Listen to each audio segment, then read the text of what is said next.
a tu boca lo que mi lengua toca, impura mistura, la lengua no oficial. Troca tu boca, mestiza urgente, trafica na fronteira, la língua não oficial.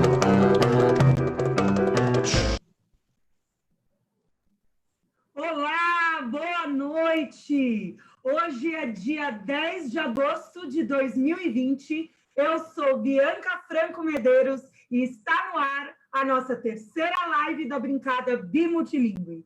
E juntamente com Fernanda Liberali, Luciana Modesto Sarra, Camila Dias, Camila Santiago, Nádia Dini e Marisol Salcedo Lage, encaminharemos a live de hoje com o tema Educação Bimultilingüe, o contexto de escolas de fronteiras. Em nome do GEB, gostaríamos de agradecer o acolhimento e espaço oferecido pela Brincada da Educação. Gostaríamos também de agradecer a presença das nossas convidadas, a doutora Laura Fortes, professora da Universidade Federal da Integração Latino-Americana, UNILA, que atua no eixo de línguas do Ciclo Comum de Estudos na área de Letras e Linguística e no programa de pós-graduação interdisciplinar em estudos latino-americanos. Membro dos grupos de estudos e pesquisa em língua estrangeira, discurso e identidade, LED-USP, e linguagem, política e cidadania da UNILA. E agradecer também a presença da pós-doutorada Eliana Sturza, docente da graduação e pós-graduação no Departamento de Letras Estrangeiras Modernas da Universidade Federal de Santa Maria.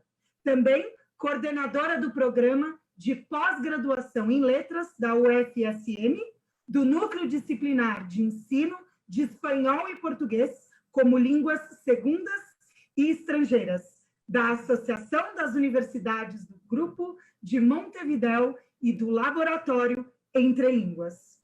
Agradecemos também a PUC São Paulo por apoiar e dar voz ao projeto das Brincadas e por disponibilizar o intérprete Alexandre Guimarães. Obrigada, Alexandre. Fernanda, é com você. Obrigada, Bi. Gente, é um prazer enorme estar aqui com vocês mais uma vez na Brincada da Educação Bimultilingüe, em especial hoje com essas duas amigas recentes que se uniram ao nosso GEB para fazer a gente expandir nossas possibilidades de saber sobre como se realiza essa coisa que é a educação bimultilingüe na fronteira. Eu queria agradecer muito fortemente a essas duas colegas e também a todo o restante do grupo que trabalha com educação de fronteira por estarem com a gente fazendo esses momentos, são vários, gente, de aprendizagem. A gente diariamente troca e mensagens, e textos, e tudo. E o crescimento que o nosso grupo teve com a presença dessa equipe tem sido enorme. Então, eu queria vir aqui em público agradecer esse grupo que está fazendo com que a gente se expanda e que se juntou a nós de uma maneira muito feliz. Então, essa live é uma live muito feliz, porque ela também celebra a união desses grupos que estão cada vez ficando mais fortes. Então, passo a palavra para a Laura. Passo a palavra, não, passo a minha bonequinha amada para a Laura, só de ideia, porque de verdade jamais. Mas aí, Laura, é com você. Obrigada, Fernanda, obrigada, grupo. Quero deixar assim, os agradecimentos de uma forma bem sintética, né, para todos e todas que acolheram mesmo. Foi assim, nunca vou esquecer aquele momento que a Antonieta me escreveu à noite. A gente discutiu o documento, né, das diretrizes nacionais para a educação bilíngue, que estava para sair, né, no Conselho Nacional de Educação, e entrei, né, de cabeça realmente nesse grupo e estou adorando, estou aprendendo demais. Então, parabéns pelo trabalho e obrigada pela oportunidade, né, de estar aqui mais uma vez compartilhando, né, com vocês as experiências que a gente tem na UNILA e também enquanto docente, enquanto pessoa que está circulando nesse espaço, né, da fronteira aqui em Foz do Iguaçu nesse momento. E importante, né, mencionar também esse momento da pandemia em que nós estamos aí com as fronteiras fechadas, né, mas esse lugar da fronteira que nos separa, na verdade, elas nos une a cada dia, né, é importante a gente pensar na fronteira como lugar que dos encontros, né, muito mais do que das separações. Então, eu também quero deixar aqui esse momento de reflexão para a gente, enquanto grupo mesmo, né, de pesquisa, que está trabalhando juntas aí, que seja mais um espaço para a gente compartilhar e aprender juntas, que é o que eu estou conseguindo aqui, né, estou a cada dia vivenciando, né, cada dia essas experiências com vocês. Bom, eu quero compartilhar com vocês, né, por conta do tempo pequeno que nós temos, tempo curto, uma experiência bem específica que eu participei no ano passado, né, de experiências didático-pedagógicas pensadas como construção de políticas linguísticas interculturais, né, e translíngues, que é um pouco o foco que eu estou trabalhando agora, em contexto de fronteira. Bom, pensar então nesse contexto, né, do trabalho que foi realizado no projeto de extensão, né, Pedagogia Intercultural. Esse projeto já é um projeto que vem sendo conduzido pela professora Jorgelina há muito tempo, né? E o ano passado eu me envolvi como colaboradora e também como coordenadora de uma parte dele, voltado mais para a implementação, né, de um curso de inglês de modo experimental numa escola municipal aqui de Foz, né? É importante mencionar que esse projeto, né, ele funcionou ele aconteceu no âmbito de um acordo de cooperação da UNILA e também de colaboração de outras instituições, né, a UniOeste, o Instituto Federal do Paraná, daqui de Foz, o IFPR, no âmbito também do Grupo de Pesquisa Linguagem, Política e Cidadania. Vou só reforçar aqui também que acabou de sair aí o protocolo, né, de acolhimento dos estudantes imigrantes, estudantes internacionais nas escolas municipais de Foz. A professora Jorgelina vai estar numa live agora, quinta-feira, dia 13, às 19 horas, para justamente discutir esse protocolo, apresentar esse protocolo junto com a Secretaria Municipal de Educação aqui de Foz. Então, foi uma grande conquista aí do trabalho, né, que foi feito nesse acordo de cooperação da prefeitura com a UNILA, então, e com outras instituições também parceiras, né? Então, queria só situar um pouco aí o contexto, né, desse trabalho. Bom, na dimensão, então, mais ampla desse acordo de cooperação, um dos objetivos era o levantamento, né, do número de estudantes internacionais na rede municipal de ensino. Também, um outro foco era a implementação, né, porque o acordo ainda está vigente, a implementação de inglês e espanhol no ensino fundamental, especialmente nos anos iniciais, né, no ensino fundamental, e a preparação, a sensibilização, né, da escola para a diversidade linguístico-cultural, que é justamente esse contexto da fronteira que nos traz aí casos emblemáticos, né, e experiências emblemáticas desse processo de contato com a diversidade, né. Então, no âmbito da formação de professores, né, eu iniciei também o ano passado trabalhando com a Jorgelina, nesse âmbito de formação de professores, e mais especificamente também na orientação de estágio, que eu tive experiência o ano passado de orientar 2 acadêmicos do curso de letras da UNILA, que estavam numa escola municipal aqui de Foz, trabalhando num contexto específico, que era uma demanda da escola, né, com relação a uma estudante falante de inglês, porque na família dela era o repertório, né, familiar principal da família era o inglês, então ela foi proposto que eu tivesse um acompanhamento específico desse estudante, né. Eu estou mencionando isso porque teve todo esse processo de vínculo e de aproximação com a escola municipal com a qual eu trabalhei, né, que foi justamente por conta dos projetos que já estavam em andamento, né, e eu acho que talvez a Eliana também venha reforçar isso, né, que é essa articulação das ações, esse vínculo com as comunidades escolares, né, esse vínculo com com o nosso entorno, né, que vai fazendo também, fortalecendo os projetos e as políticas também, a implementação das políticas, né, como um processo histórico mesmo, né, como um processo social, como um processo político que vai se construindo e se fortalecendo, né. Vocês estão me ouvindo bem? Tá tudo bem? Com a parte técnica, tá ok? Estamos te ouvindo sim, Laura. Ok, tá ok, só para ter certeza, porque tá ok, obrigada.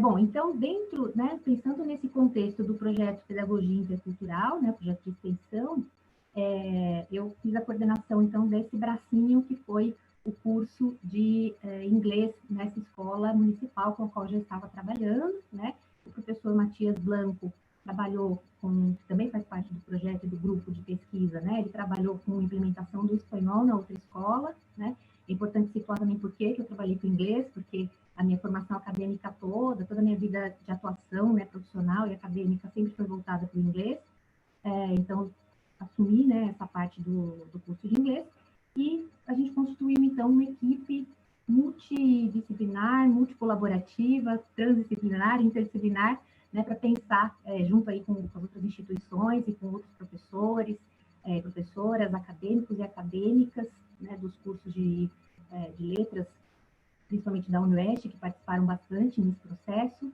né? Então, a gente pensou nesse grupo heterogêneo justamente para dar conta dessa abordagem intercultural e discursiva, que era o que a gente queria focar nesse curso, né? Que não fosse um curso pensado como um curso de língua, um curso de inglês, né? Como geralmente, hegemonicamente, a gente tem oferecido, né? Nas escolas, principalmente nas escolas mais comerciais, né? Então, a gente também pensando numa visão de língua, né? Nossa concepção de língua, que é o que a gente defende, né? Uma visão de língua que transcende essas unidades, né? Que vá dar conta, que vá pensar, né, no sujeito, nessa relação com as línguas, né? Na interculturalidade, no acolhimento em contexto de fronteira, na visibilidade dessas diversidades, né?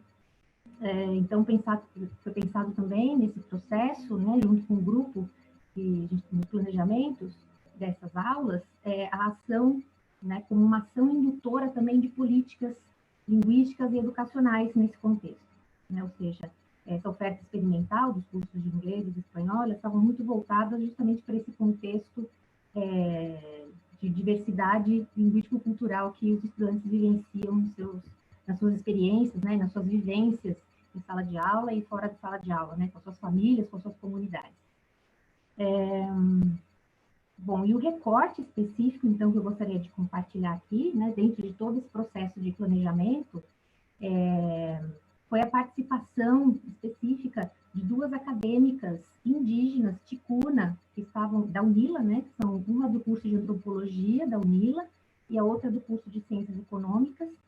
Elas entraram nesse projeto a meu convite, né, eu fiz o convite porque justamente o projeto do ensino que a gente estava pensando, o projeto pedagógico que a gente estava pensando, era justamente a desconstrução desses discursos, né, sobre a região, né, sobre o Naipi, Tarobá, enfim, desconstruir todos esses imaginários fixos, né, das identidades fixas que a gente tem aqui na cidade, né.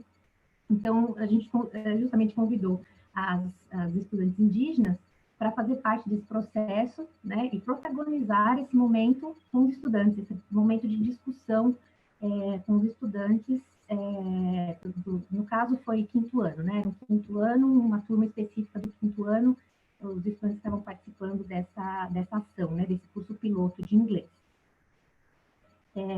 Então, elas protagonizaram desde a escolha dos materiais que elas iam trabalhar, né, que foi focado em imagens, fotos das comunidades delas, né, que elas, Nequinha, Moçambique, Coelho, e a Gine Flores Pires, né, vou deixar aqui registrado os nomes delas, Gine Flores Pérez, desculpe, e elas moravam, né, agora estão aqui em Foz do Iguaçu, na Unila, mas a comunidade delas é na cidade de Benjamin Constant, no Amazonas.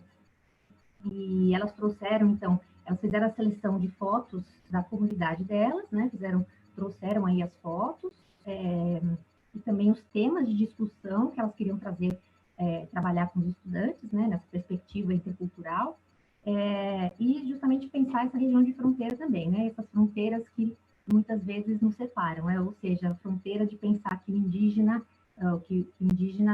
fica o tempo todo pelado na floresta, né? Por exemplo, eles trouxeram um pouco isso, né? Então, elas trouxeram a discussão justamente para desconstruir. Elas quiseram também fazer a performance de uma dança com eles, né, específica, que elas fazem na comunidade delas. Então, houve também uma interação aí do corpo, né, do próprio corpo. Eles entraram nessa dança com elas fizeram a condução da dança, e também a interação em língua ticuna, que foi muito interessante, porque elas trouxeram, na perspectiva, né, delas, o foco na língua ticuna, e eles faziam também as relações com o inglês, com o espanhol, com o português, com o guarani, né, com outras línguas que faziam parte do repertório deles, tanto na escola quanto fora da escola, nas suas comunidades, né? Então, o que eu estou encaminhando aqui para a finalização, né, da minha exposição, pensando nessa questão da dinamicidade, né, das práticas translíngues, que foi um momento, para mim, foi bastante impactante ver nessa vivência, né, na sala de aula com as estudantes indígenas, né, justamente essa dinamicidade, pensar nessa vivência da diversidade por meio de pensar esse processo, né, de translinguagem e de interculturalidade, que foi a vivência justamente nas práticas pedagógicas, todos os processos de produção de material didático, elaboração de materiais, né, formação docente, as práticas pedagógicas foram pensadas nessas singularidades, né, dos sujeitos na relação com a língua, nas línguas, né, enquanto práticas translíngues, e pensar também, né, já vou fechando aqui, pensando nessas práticas interculturais no ensino de línguas nesse contexto de fronteira, né, pensar nesse espaço dinâmico, de compartilhamento, de comunicação e de aprendizagem de saberes e práticas, como diz a Catherine Walsh, né? Então, com vistas à construção desse espaço de negociação, né, de se reconhecer nesses conflitos, né, de olhar para esse indígena e falar assim, você estuda na UNILA, mas você é acadêmica da UNILA, você estuda ciências econômicas, você estuda antropologia, né, e as indígenas ali protagonizando, falando sobre os seus processos, né, trazendo essa comparação também na comunidade, aqui na UNILA, aqui em Foz é assim, né, e lá na comunidade funciona assim, e trazer também esses repertórios linguísticos e culturais novos, né, ou diferentes, da diversidade, né, representando a diversidade para a sala de aula. Então, foi, assim, uma experiência muito importante para o meu próprio repertório também, enquanto docente, né, enquanto parte desse processo dinâmico das aprendizagens das línguas, das trocas, né, dos encontros, né, com o outro. Então, eu trouxe esse exemplo aqui para compartilhar com vocês e pensando justamente no reconhecimento e na valorização da diversidade, né, que é o que nos constitui, que a norma justamente, quer dizer, a norma diz que seria o monolíngue, né, mas na verdade o que a gente tem é justamente o oposto, né, essa diversidade de línguas e de culturas que nos constituem. Então, e no Brasil, né, eles estavam falando do Brasil, os estudantes falaram, mas no Brasil, vocês falam ticuna, vocês estão no Brasil, então também a desconstrução desses imaginários da unidade, né, do Estado-nação, do monolinguismo, tudo isso, né. Então, acho que foi um processo muito interessante que eu queria compartilhar aqui com vocês. Espero que eu tenha fechado no tempo, tá tudo bem? E obrigada, gente, um prazer aqui, tá, também esqueci de falar no começo, com a Eliana Sturza, que é uma super, né, pesquisadora da área de escola de fronteira, educação de fronteira. Estou aprendendo muito também com você, Eliana, obrigada, e obrigada, prazer estar aqui compartilhando com você esse espaço. Beijo. Puxa, Laura, que fala incrível, e é isso, né, desmistificar esse mito de que somos um país monolíngue, né, maravilhoso. Então, eu vou aproveitar que você já puxou o gancho para a Eliana e convidar a Eliana para dar a fala inicial e convidar todos vocês que estão assistindo a mandarem suas perguntas, porque a Laura e a Eliana vão respondê-las aqui para a gente, porque eu imagino que tem milhares. Então, Eliana, é com você.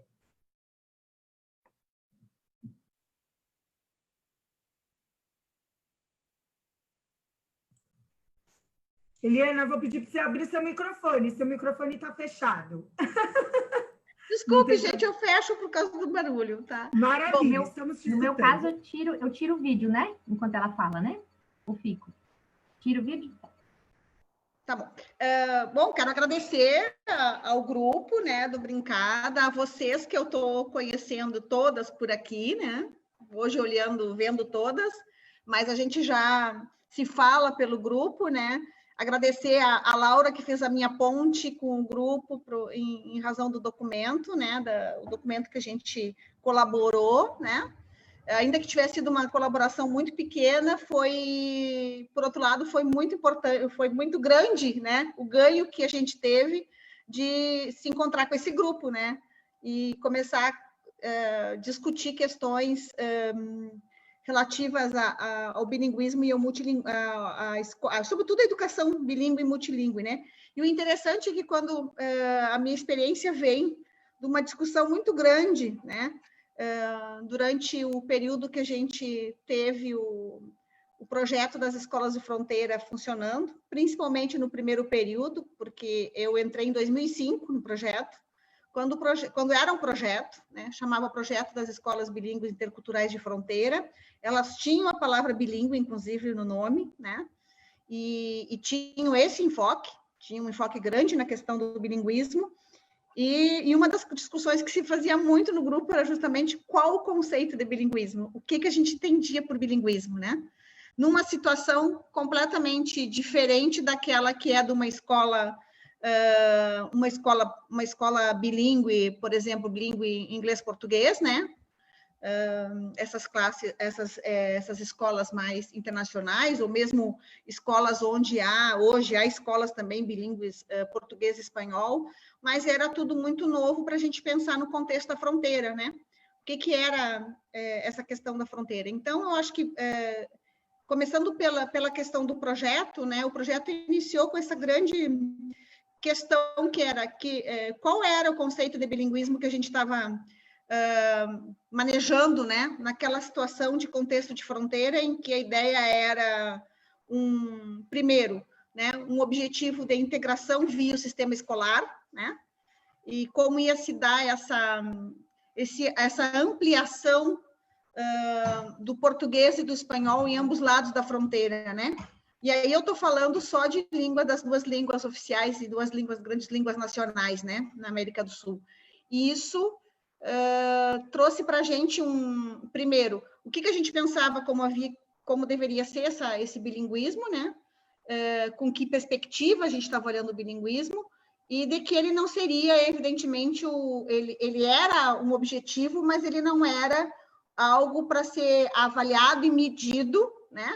Como uma proficiência imediata dos alunos. Ele era um meio pelo qual a gente ia ampliar esse processo de integração, né? Ele era um meio em que a gente ia, talvez, e ao longo do tempo, melhorar as relações na fronteira entre os diferentes, né? No sentido de minimizar essa ideia do Brasil de costa para os demais países da América do Sul, minimizar as disputas históricas que existem em algumas fronteiras que são diferentes de outras, né? Uma fronteira com o Uruguai é totalmente diferente de uma fronteira com a Argentina, uma fronteira com a Bolívia totalmente diferente de uma fronteira com o Paraguai, né? E aí a gente vai vendo que a fronteira tem uma grande diversidade cultural, uma grande diversidade étnica e linguística, né?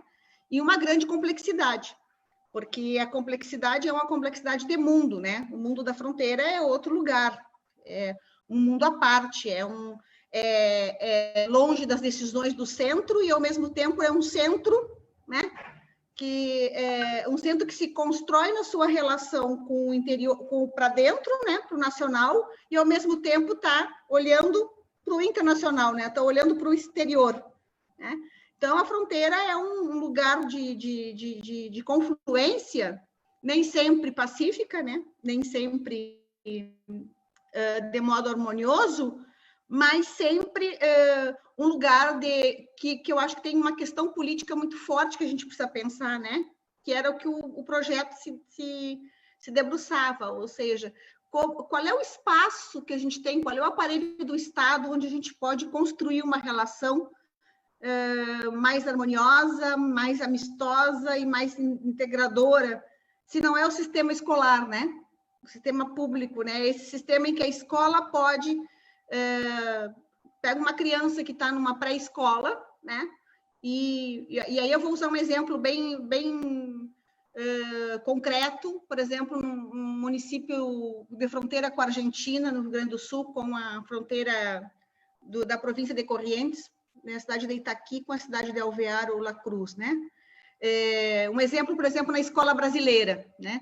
Que uma criança que começa na pré-escola sendo sensibilizada para o espanhol, ela vai olhando para aquele sujeito que está do outro lado com menos preconceito, com menos, eu digo, com menos ranço histórico, né? Porque a construção social, a construção familiar, os imaginários que tem naquela comunidade são imaginários, muitas vezes, de reforço da fronteira como esse lugar de defesa do nacional, né?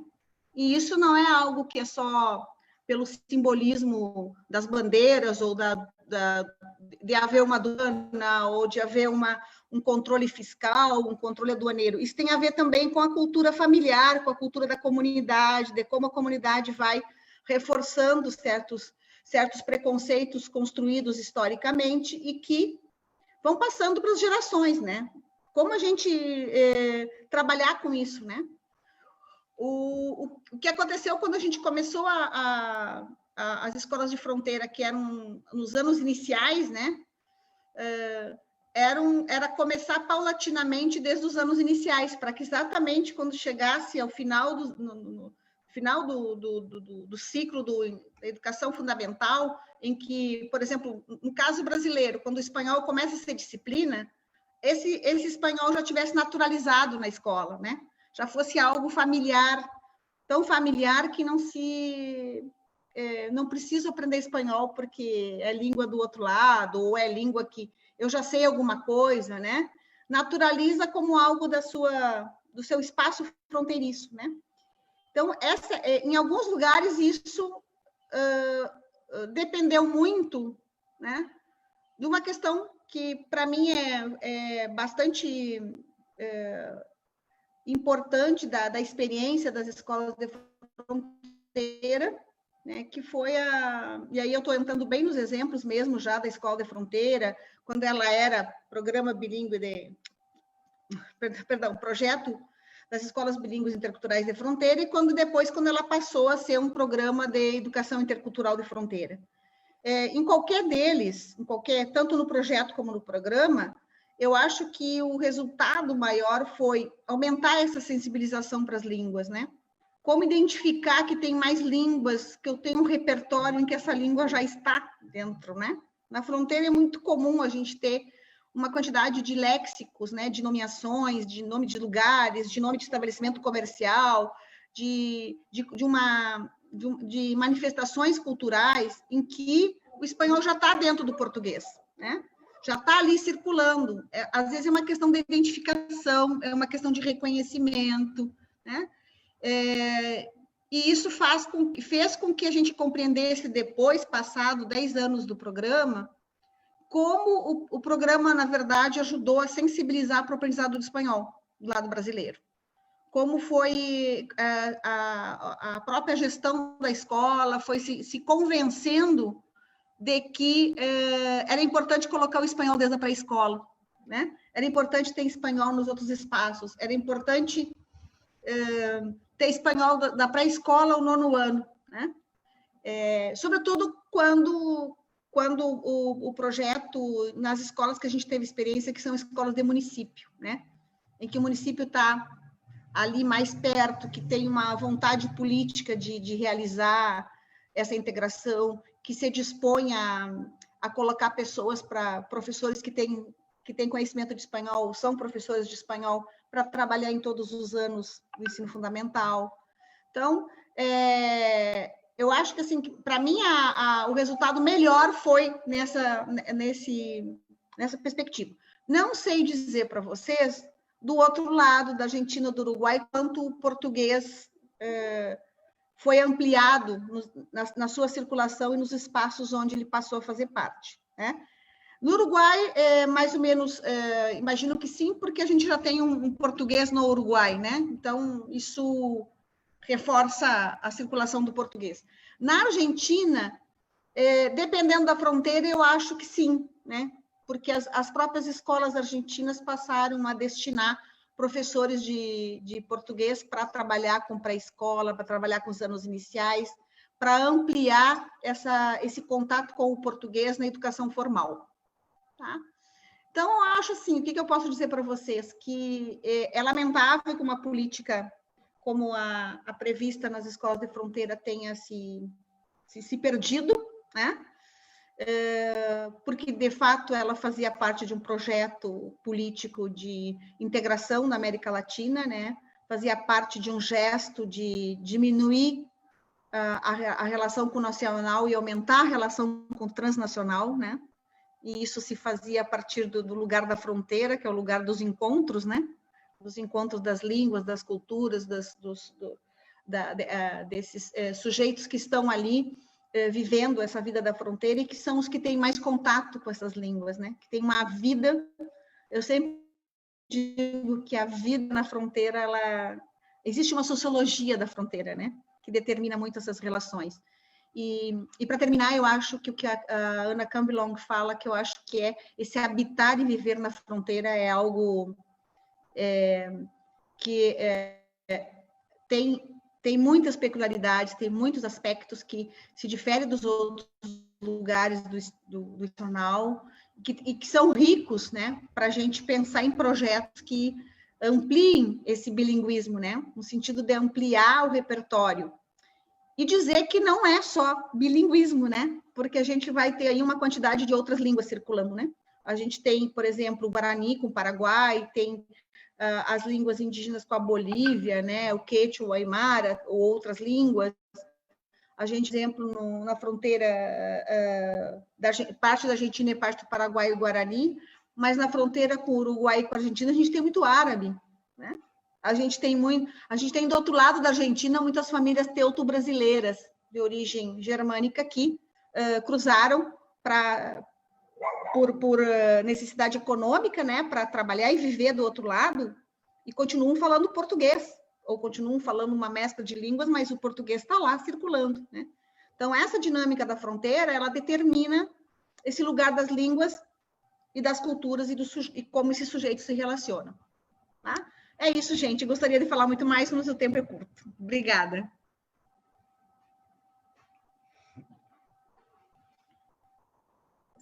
Agora sim, eu que estava com o microfone mutado agora. Nós que agradecemos, Eliane e Laura, pela fala de vocês, né? Eu acho que fazendo uma metáfora com a fronteira aqui, a gente, ouvindo vocês, consegue perceber quantas fronteiras nós precisamos romper, né? Eu acho que a gente percebe, né, quando a gente fala da educação multilingüe, e a gente consegue ver isso muito claramente na fala de Eliana, porque eu falei isso já uma vez na outra live, mas eu acho muito importante que a gente conheça esses contextos diferentes, não só para que a gente entenda a educação bimultilingüe, mas para que a gente entenda o nosso próprio país, né? Porque a gente pensa nas fronteiras, por exemplo, e a quantidade de línguas que são faladas, e as línguas indígenas, e muitas vezes a gente nem conhece, né? Então, eu acho muito importante que a gente tenha essas conversas para que a gente conheça também um pouco mais do nosso país. Então, eu agradeço muito, Eliane e Laura, pela fala de vocês. A Laura falou, logo no começo da nossa conversa, que nós nos unimos para escrever um texto em resposta ao texto base para a criação de diretrizes nacionais para educação bilíngue. E uma das coisas que nos chamou muita atenção e que trouxe essa discussão toda foi a questão de que as escolas indígenas e de surdos são mencionadas, mas coloca-se ali que não vai ser foco, porque existem outras políticas e outros projetos para esse tipo de educação bilíngue, né, para esse tipo de escola. A Laura, por exemplo, mencionou na fala dela um projeto, né, que inclusive um projeto do governo que tem parcerias de universidades para que realizem coisas diferentes em escolas. E o que me chama atenção é que me deixa a impressão é que essas políticas, elas existem, mas que, na verdade, elas não são colocadas em prática, ou que, em algum momento, o governo deixa de ajudar esses projetos com verba ou com outras coisas, enfim, e a gente está sempre lutando por alguma coisa que fala que tem, mas, na verdade, não é muito bem assim. se possível, eu gostaria que vocês falassem um pouquinho sobre isso, sobre esses projetos que surgem, que existem, que não existem, enfim.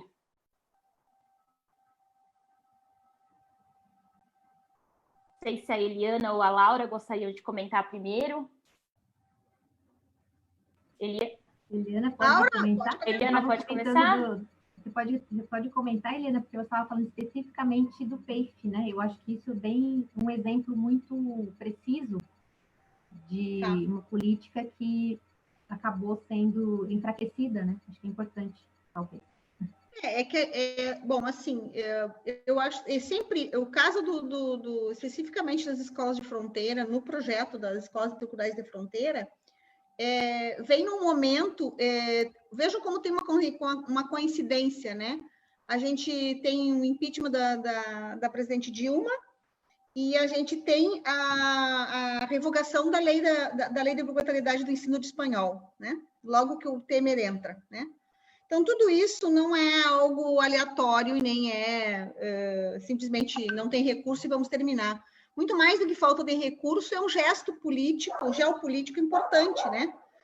De afastamento das relações já estabelecidas com a América Latina e, sobretudo, nesses projetos e programas como o Mercosul Cultural, como o Parlamento Juvenil do Mercosul, como esses programas vários programas, a gente teve programas, por exemplo, financiados pela CAPES de formação de docente em dupla diplomação, né? A Universidade de São Carlos com a Universidade de Posadas, por exemplo, fizeram um curso de dupla diplomação em que os alunos faziam 2 anos no Brasil e 2 anos em Posadas, né? Financiado pela CAPES. Ou seja, a gente tinha programas que, no seu bojo, eles estimulavam toda essa relação binacional, bicultural, né? E muito mais do que bi, né? Como eu disse, multi. Porque, imagina, em Posadas tu tem espanhol, tem muito português em Posadas, lá nas fronteiras, em Missões, mas tem muito guarani, muito espanhol. Então, quer dizer, imagina um aluno que se forma em espanhol no Brasil, vai terminar a sua graduação em Posadas e está imerso num lugar onde o guarani também é uma língua, né? Olha que riqueza de aprendizado numa formação docente, né? Embora ele não vá se formar professor de guarani, mas o contato que ele tem com essa diversidade vai tornar ele um professor com outra visão de língua, com outra visão de ensino de espanhol, diferente de quem está no centro, por exemplo, sei lá, em São Paulo ou no centro do Brasil, né? A questão toda sempre passa por um gesto político, geopolítico, e passa por uma questão de recurso, né? No momento que não tem recurso para manutenção num projeto que precisa, pelo menos por alguns anos, se manter, para depois ter autonomia, por exemplo. Que bom que o governo destinasse parte do recurso para o município poder decidir como ele quer fazer isso, né? Depois do município passar por investimento em formação docente, em estruturação da escola, em contratação de docentes, como o município tem autonomia para poder decidir se ele quer que a escola dele continue sendo bilíngue? Precisa do investimento inicial. E no momento que isso não aconteceu, que caiu o recurso, a estrutura do programa não estava ainda consolidada para que a escola tivesse autonomia, né? Porque faltou recurso, né? E aí a escola não teve autonomia para poder dar continuidade no programa sem depender, por exemplo, das universidades na sua formação, que pudessem ter essa autonomia. Então, é lamentável, mas é assim que acontece. E é uma perda para a política pública, né?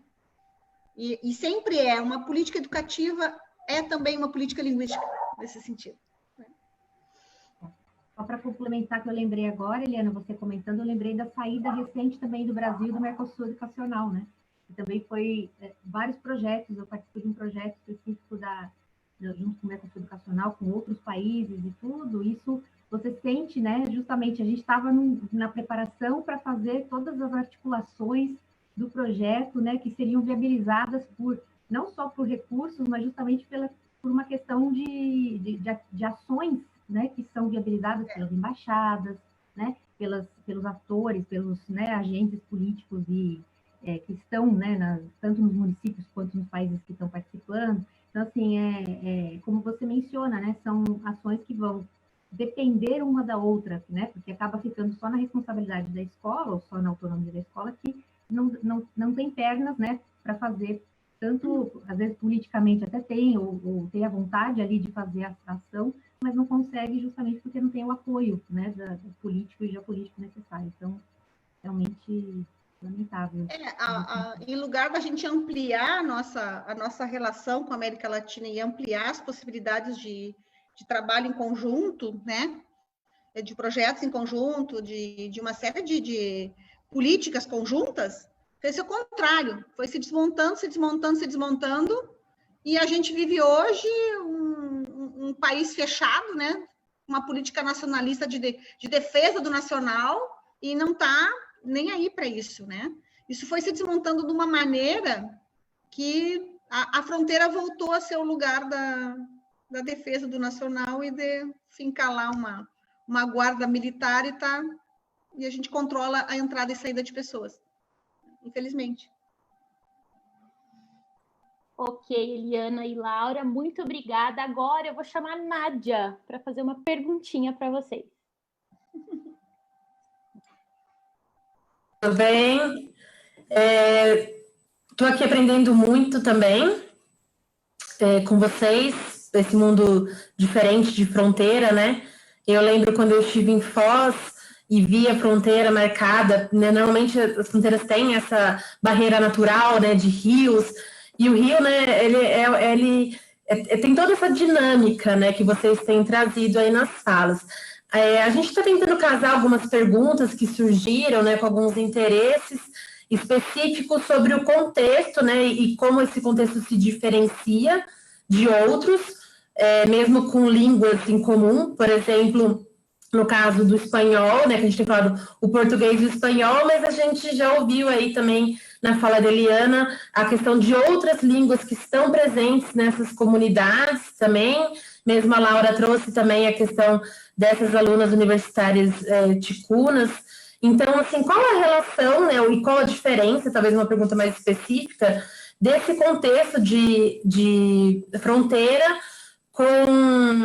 com relação às escolas indígenas, né, enfim, semelhanças e diferenças, e ao mesmo tempo em relação ao espanhol, né, em relação às escolas que têm o espanhol, escolas bilíngues que têm espanhol, mas também pensando em escolas aqui, por exemplo, em São Paulo, que recebem uma grande quantidade de filhos de bolivianos, enfim, que tem esse contexto de imigrantes de crise também. Se vocês puderem rapidamente falar um pouco sobre essas diferenças, semelhanças em relação a esses contextos, é uma dúvida que surgiu aqui com alguns dos nossos participantes. Eliana, quer começar? Vai, Laura, vai lá, depois eu complemento, vai. Olha, essa pergunta trocar a vez. Difícil essa pergunta, hein? Vou tentar, então, dar conta um pouco da pergunta, né? Eu acho que, como a gente está tentando demonstrar aqui nas nossas falas, né, tanto a minha fala quanto a da Eliana, né, a gente falou bastante sobre as especificidades de cada fronteira, especificidades de cada contexto, né? E eu acho que isso envolve muito a relação, né, e a construção que se faz, né, desse bilinguismo, desse multilinguismo. Que multilinguismo queremos? Que línguas queremos dar mais visibilidade nessa comunidade, né? Que línguas precisam de mais visibilidade? Que línguas enfim, que esses sujeitos que estão aqui, né, os estudantes da escola, os professores, professoras, enfim, essa comunidade escolar, né, o que essa comunidade escolar deseja enquanto sujeitos que estão agindo no mundo, né, usando as diferentes línguas e, enfim, acho que pensar nessa diferença de contextos envolve justamente pensar nas singularidades de cada contexto. Então, assim, fica um pouco, para mim, é um pouco difícil dar uma resposta, assim, de falar só de diferenças entre esses contextos, mas pensar muito mais nas diferenças entre as escolas, as comunidades escolares e os contextos políticos, né, e as comunidades específicas que estão envolvidas nesse processo, né, educacional, social. E eu acredito que pensar, então, né, o conceito, ampliar esse conceito de língua, né, para esse conceito de repertórios que a gente está trazendo aqui, né, e visibilidade para essa diversidade, pode nos dar aí caminhos interessantes, né, para pensar esses contextos educacionais, né, mais inclusivos, né, que não exclua justamente, que não invisibilize, né, a línguas em detrimento de outras, né, ou seja, em favor de outras, ou seja, que o inglês não seja essa hegemonia, porque o inglês se impõe, né, de uma forma muito hegemônica, né, assim, de que forma a gente pode olhar para o inglês como uma língua franca e que possa conviver com as outras línguas, enfim, que possa ter mais diversidade, então, nessa sala de aula, né, que não seja uma visão de uma língua que vai trazer, enfim, que entre nesse discurso, né, muito forte de que, é a partir dessa língua que o estudante vai poder fazer tal coisa e que vai conseguir. Não, a gente tem que pensar nesse contexto, né, que ele está envolvido, né, justamente nessas condições de vida, né, e da construção dessas comunidades. Então, acho que, não sei se a Liana quer complementar com alguma coisa, mas eu penso um pouco mais por esse lado.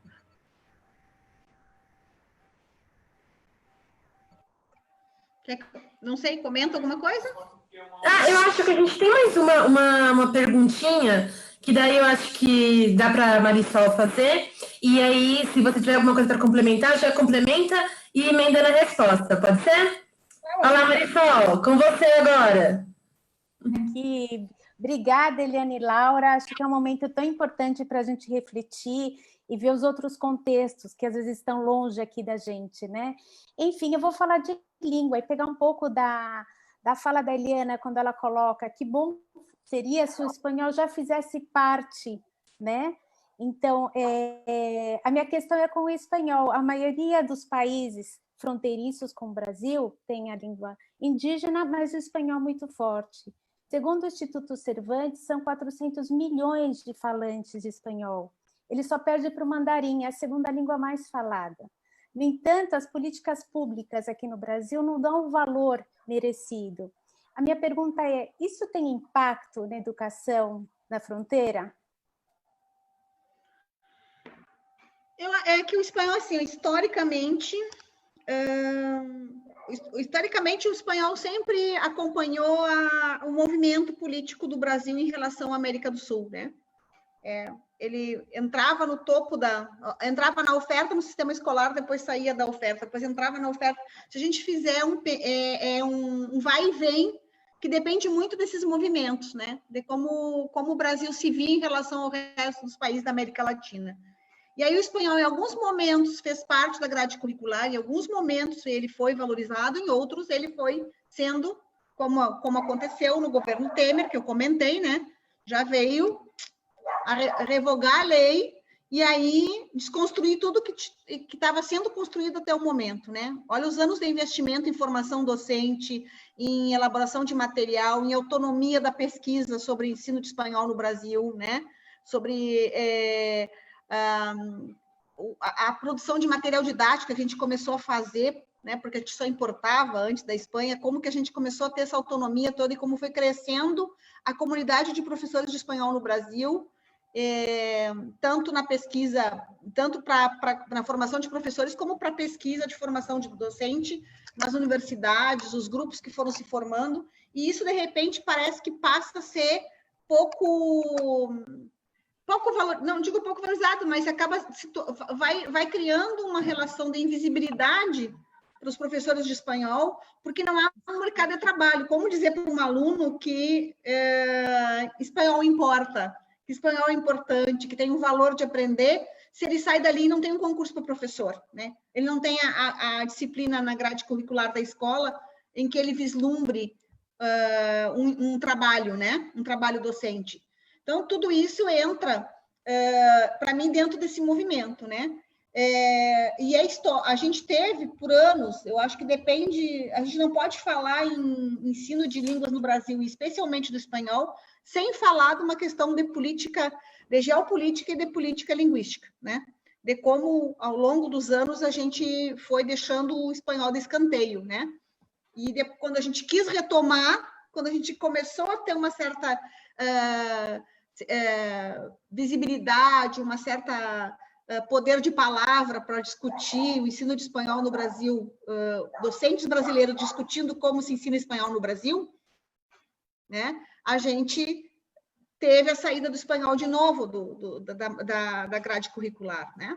Então, esses são movimentos que são geopolíticos. E complementando a pergunta que a Nádia tinha feito, eu acho que eu disse que as fronteiras são complexas e são diferentes, eu acho que a gente podia, no centro, nas regiões mais centrais do Brasil, ou nas grandes cidades, aprender um pouco mais com a dinâmica da fronteira, porque a fronteira tem... A gente acha que a fronteira é... A fronteira do Rio Grande do Sul, por exemplo, com o Uruguai e com a Argentina, tem muita relação, com o Uruguai a gente atravessa a rua e está do outro lado do país. E isso não significa que tem outras línguas circulando ali, tem muita migração, muita língua de imigração, muita gente que ainda fala alemão, que fala italiano, né? A gente tem ainda, na fronteira com a Argentina, mais o Guarani, né? Então, que tem também do lado brasileiro na fronteira, né? Então, tudo isso torna muito mais do que bilíngue e multilíngue. E a gente precisava aprender que esses espaços nos ensinam que o Brasil não é monolíngue, né? Eu acho que a maior lição é essa, que é que discutir a fronteira e mostrar como o Brasil não é monolíngue, né? E isso nos ensina a ter uma outra perspectiva, né?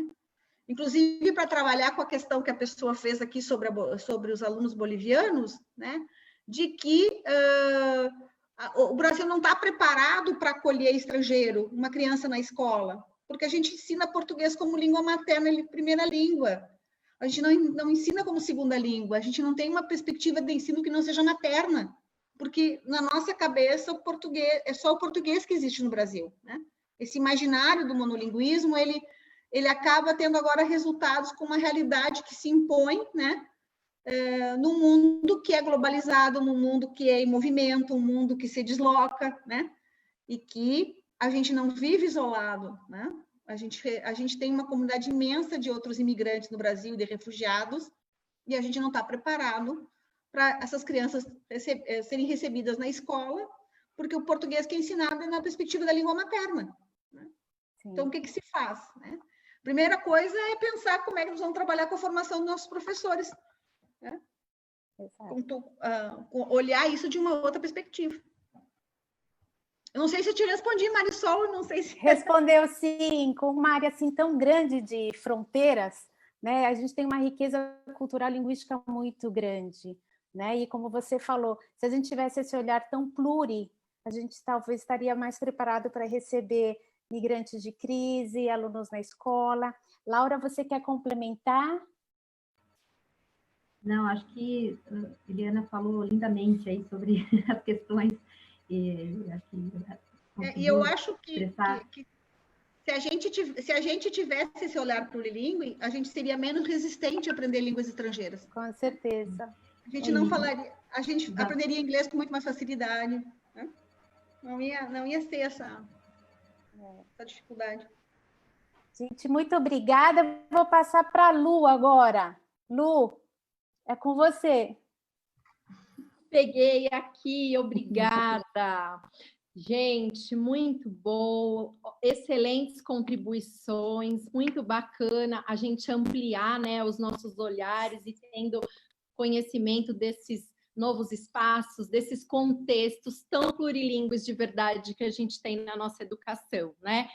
E a gente acredita neles para a transformação. Então, muito obrigada.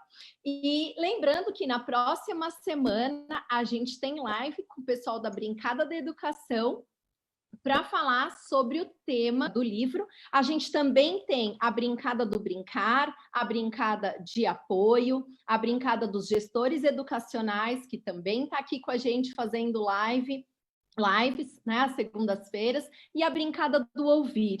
A Brincada do Ouvir não tem a mídia social, mas quem tiver o interesse pode mandar um e-mail privado, lá mesmo, aqui na página da Brincada, e a gente vai encaminhar.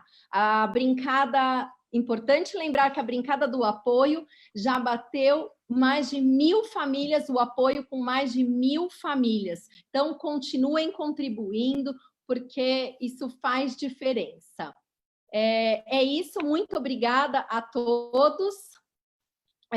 Agora a gente vai aqui dar o crédito da música Portunhol. Vamos lá, vou chamar todos aqui na tela para a gente ir encerrando. Boca, lo que mi lingua toca, impura mistura, la lingua no oficial. Mora na boca, mestiza urgente, trafica en la frontera.